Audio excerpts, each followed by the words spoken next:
압살롬의 죽음으로 다윗을 대항한 반란은 실패로 끝났습니다. 압살롬의 반역에 가담하여 전쟁에 참여하였다가 마지막 전투에서 죽은 자가 2만 명에 이르렀습니다. 반란은 평정되었지만 수습이 문제였습니다.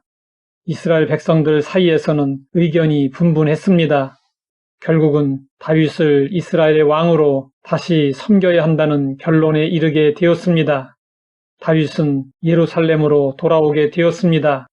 그런데 그 복귀 과정에서 다윗은 유다 지파를 자신의 환궁 절차에 앞장서도록 했습니다. 유다 지파는 다윗의 출신 지파이지만 압살롬의 반란 때 가장 앞장서서 지지했습니다.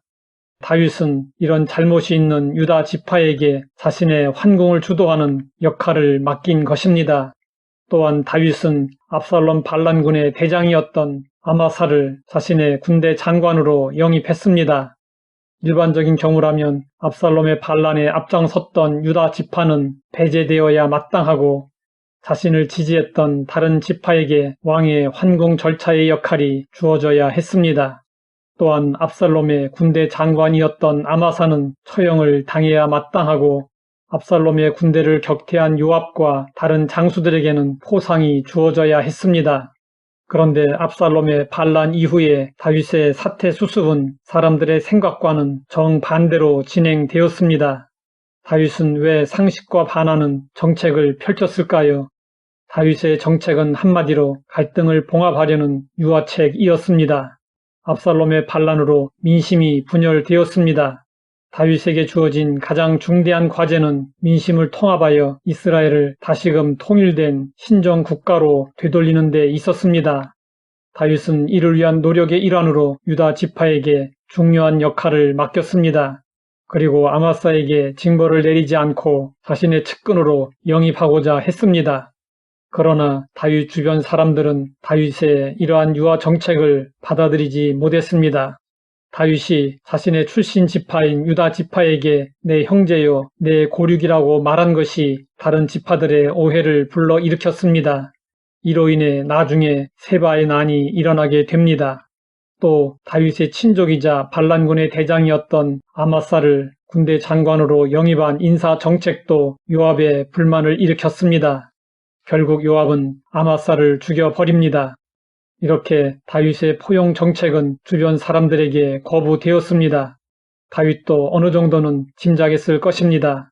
그럼에도 불구하고 다윗이 자신을 대적한 사람들을 포용한 것은 그가 하나님의 나라에 대한 이해와 비전을 가졌기 때문이었습니다. 다윗이 꿈꾼 하나님의 나라는 궁극적으로 평화의 나라였습니다. 그 나라는 죄인들에게 회개할 수 있는 기회를 주며 모든 사람들이 화평을 이루는 나라였습니다. 그러나 다윗의 이런 포용 정책은 오해와 반대에 부딪히게 되었습니다. 이것은 이 땅에 사랑과 화평을 기조로 하는 하나님 나라를 세우는 일이 얼마나 많은 저항을 받게 될 것인지 보여준 일이었습니다. 다윗이 꿈꿨던 하나님의 나라는 역사 속에서 다윗과 솔로몬의 때에 부분적으로 실현되었습니다.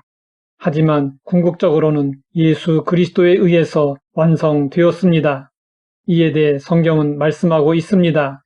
이제는 전에 멀리 있던 너희가 그리스도 예수 안에서 그리스도의 피로 가까워졌느니라. 그는 우리의 화평이신지라. 둘로 하나를 만드사 원수된 것 곧 중간에 막힌 담을 자기 육체로 허시고 또 십자가로 이 둘을 한 몸으로 하나님과 화목하게 하려 하심이라. 원수된 것을 십자가로 소멸하시고 둘을 하나로 만들고 화목을 이루는 일은 언제나 힘들고 어려운 일입니다. 그러나 하나님은 우리에게 십자가를 전하며 화목하게 하는 일을 맡기셨습니다. 세상은 평화와 화평을 원하지만 다툼과 분쟁은 점점 더 심해지고 있습니다. 그러므로 곳곳에 세상을 화목하게 하는 십자가가 우뚝 세워져야 합니다. 우리는 예수님의 용서와 포용 정신으로 화평의 하나님의 나라를 이루어가야 합니다. 하나님 아버지, 다윗을 통해 용서와 포용을 배우게 하시니 감사합니다. 예수님의 사랑과 은혜 안에서 하나가 되는 하나님의 나라를 속히 이루어 주옵소서. 예수님의 이름으로 기도드립니다.